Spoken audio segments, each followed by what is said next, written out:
Subscribe करें historic Hindi YouTube channel को और दबाएं इस बेल आइकन को ताकि आपको मिल सके हमारे लेटेस्ट वीडियोस की अपडेट सबसे पहले।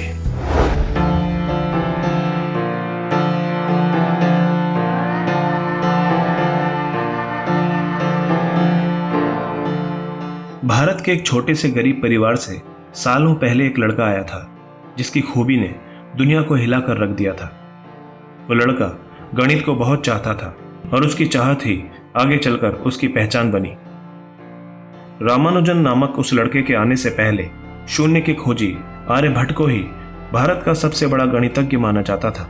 हालांकि जब रामानुजन ने अपनी प्रतिभा दिखाई तो आर्यभट्ट के बाद महान भारतीय गणितज्ञों में उनका नाम भी जुड़ गया। तो चलिए आज आपको बताते हैं रामानुजन के बारे में जिन्होंने गणित पढ़ के बनाई अपनी पहचान। 22 दिसंबर 1887 को कोयंबटूर के एरोड गांव में जन्मे रामानुजन ने मंदिरों के प्राचीन शहर कुंभकोणम में अपना बचपन बिताया। आज तो हम रामानुजन को एक विद्वान के रूप में जानते हैं, मगर शुरू से ही वो ऐसे नहीं थे। कहते हैं कि बचपन में रामानुजन का सामान्य बौद्धिक विकास नहीं हो पाया था। 3 साल की उम्र तक उनके मुंह से कोई आवाज ही नहीं निकली थी। हालांकि समय के साथ उनके बौद्धिक विकास में तीव्रता आई और वो भी सामान्य बच्चों की तरह हो गए। जैसे जैसे रामानुजन बड़े होते गए वैसे वैसे वो पढ़ाई में अच्छे होते गए। प्राथमिक परीक्षाओं में रामानुजन ने पूरे जिले में उच्च स्थान प्राप्त किया था। कहते हैं कि रामानुजन गणित में बहुत तेज थे। अंक तो जैसे उनके लिए खिलौने की तरह थे। जोड़ घटा गुणा भाग इत्यादि तमाम चीजों को वो इतनी सरलता से किया करते थे कि सामने वाला देखते ही हैरान हो जाता था। रामानुजन के पास जब भी समय होता तो वो गणित के सवाल हल करने लगते। कहा जा सकता है कि अपनी गणित की यात्रा रामानुजन ने बचपन में ही शुरू कर दी थी। अपनी 15 साल की उम्र में रामानुजन ने ब्रिटिश गणितज्ञ जॉर्ज शूब्रिज कार की किताब synopsis of elementary results in pure and applied mathematics की एक प्रति प्राप्त की। इस पुस्तक में गणित के हजारों प्रमेयों का संग्रह था। इन्हें देखकर अपनी प्रतिभा के अनुसार रामानुजन ने अपने प्रमेय और सूत्र बनाए।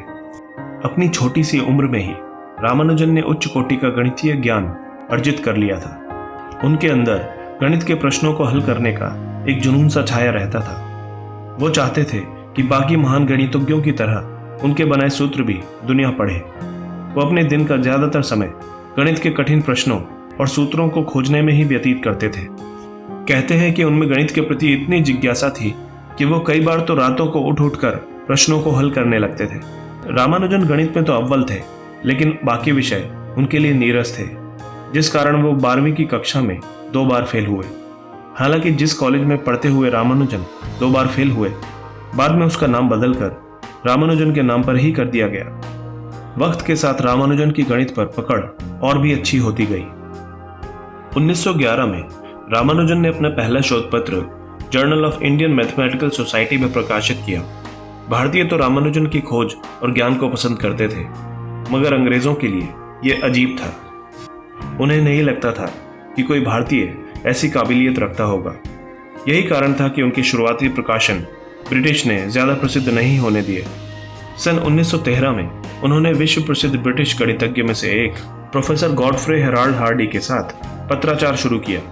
प्रोफेसर हार्डी रामानुजन के संख्या सिद्धांतों के सूत्र से काफी प्रभावित थे।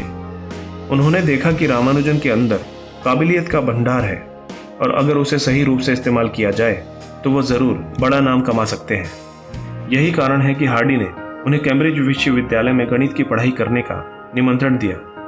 पूरे विश्व को अपनी गणित की उपलब्धियां दिखाने का इससे अच्छा मौका रामानुजन को नहीं मिल सकता था। बिना कुछ सोचे समझे उन्होंने इस निमंत्रण को पहली बार में ही स्वीकार कर लिया। सन 1914 में रामानुजन इंग्लैंड की ओर निकल गए। कैम्ब्रिज विश्वविद्यालय पहुंचकर रामानुजन ने प्रोफेसर हार्डी के साथ मिलकर कई प्रोजेक्ट्स पर काम शुरू किया। रामानुजन के तेज दिमाग को उन्होंने एक सीधी राह दिखाई। बस फिर इसके बाद गुरु शिष्य की यह जोड़ी हिट हो गई। कई उच्च कोटि के शोध पत्र दोनों ने मिलकर प्रकाशित किए, जिनके लिए रामानुजन को कैम्ब्रिज विश्वविद्यालय द्वारा BA की उपाधि भी दी गई। रामानुजन की गणित की काबिलियत देखकर उन्हें लंदन के रॉयल सोसाइटी का फेलो बना दिया गया।